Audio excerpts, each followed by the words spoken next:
About 3 years ago or so, a customer came to my home one morning before 6 a.m. I think it was 5:30 a.m. in the morning.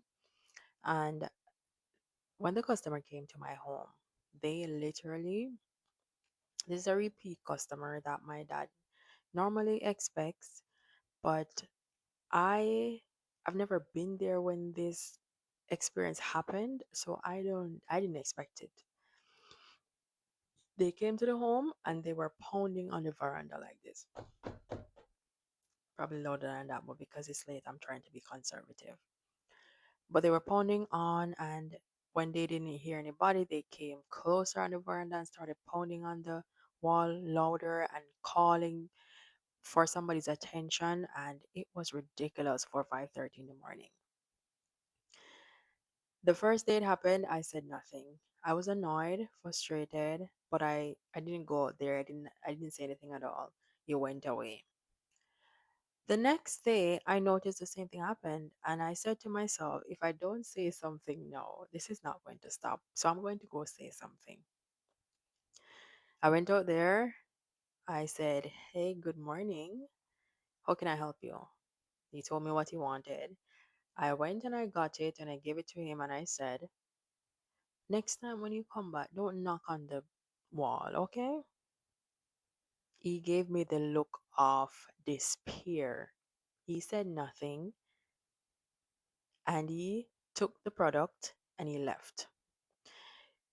I don't know if I need to say this, but I will. That was the last time that customer came to my home. I brought the situation to my dad's attention. I told him what happened and he said to me, "You shouldn't have said anything." And I was so kind of upset because I'm thinking, I shouldn't have said anything. So, how is he going to know that what he's doing is not okay? And because you guys don't say anything, that's why he's doing it. Because if this is acceptable, that means he has done it before. He said, you know, the reason why he's not coming back is because he felt violated about the fact that I said to him, "Don't knock on the door." And in a world where the customer is always right, they feel they should do just about anything and get away with it. And there are customers who are literally doing the right thing and they should be treated fairly. However, there are customers who abuse that privilege and do just about anything because they know that the right will be in their favor.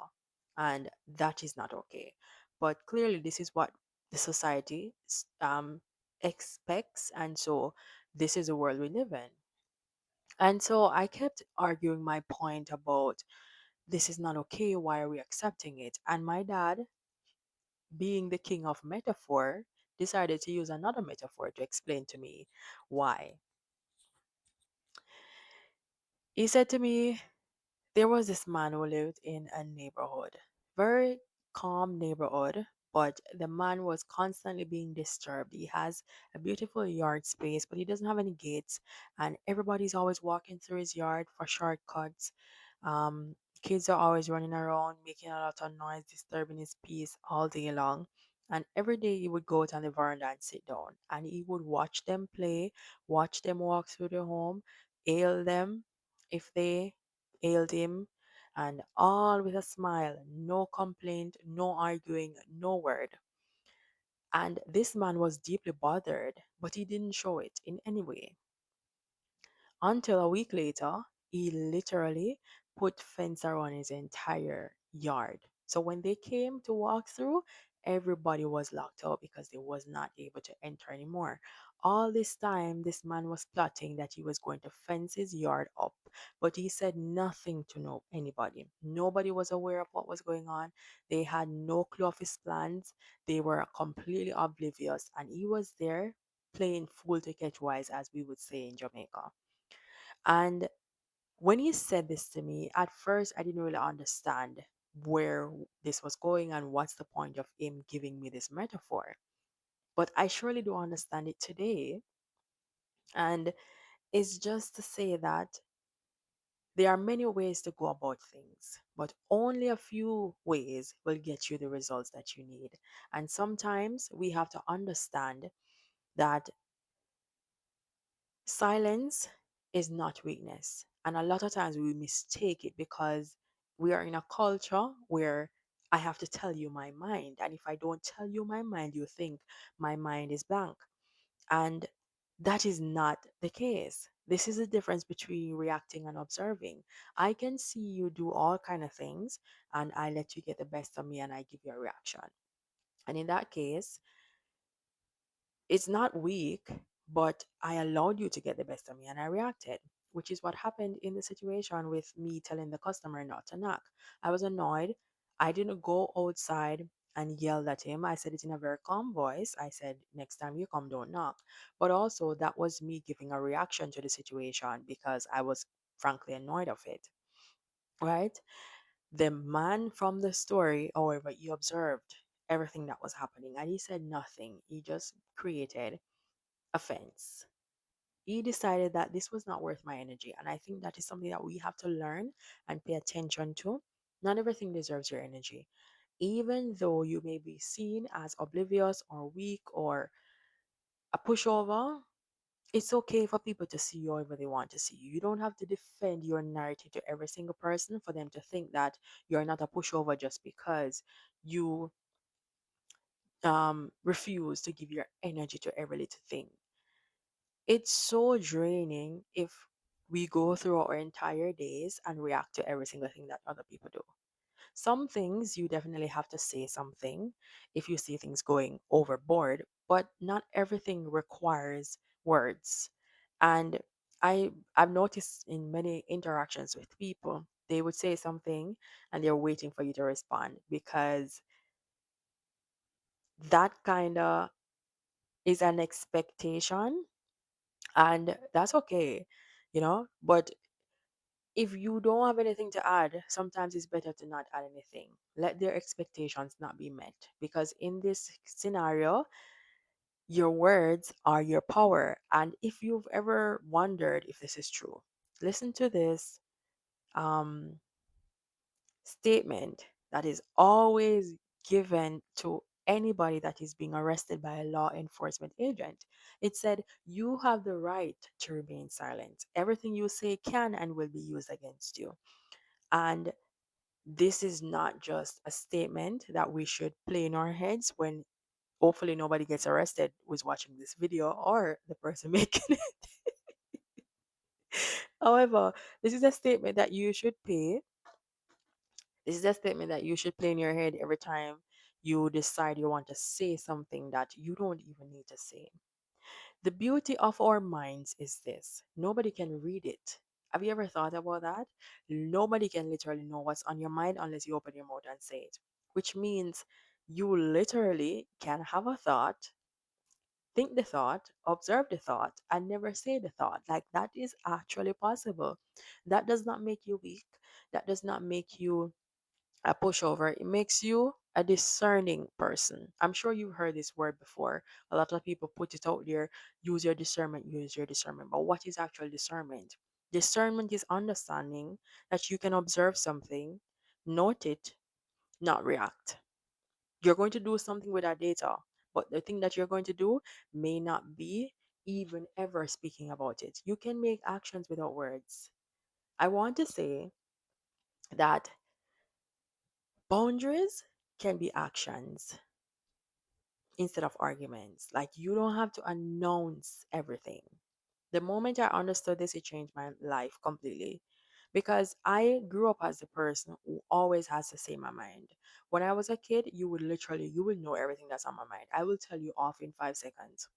And as I have matured and become an adult, thank God for maturity, I'm realizing and understanding that not everything deserves a reaction, not everything deserves my words, and I am much better off being silent than saying the wrong thing because your words can and will be used against you.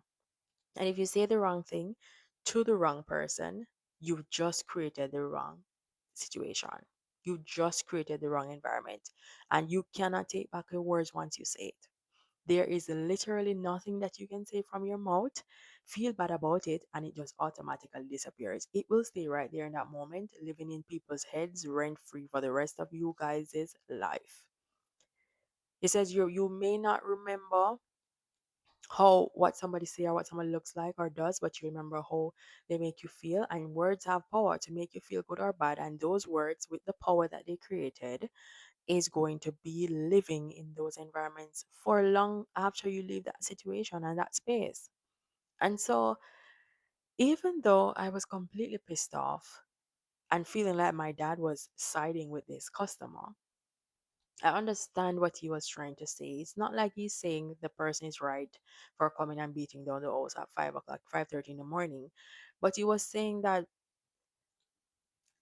s- sometimes you can enforce boundaries without saying words, because I can say something with the best of intention and you still interpret it the wrong way.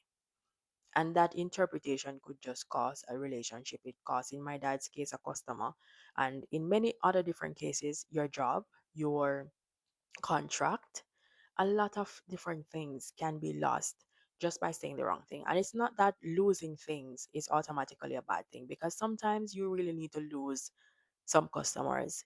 Because if you are going to think that you are going to just do one more thing to please them, they're going to come a point where the one more thing is just going to cost you your integrity. And are you willing to sacrifice that just to keep that one customer when you could get another one who has integrity that wouldn't allow you to lose yours?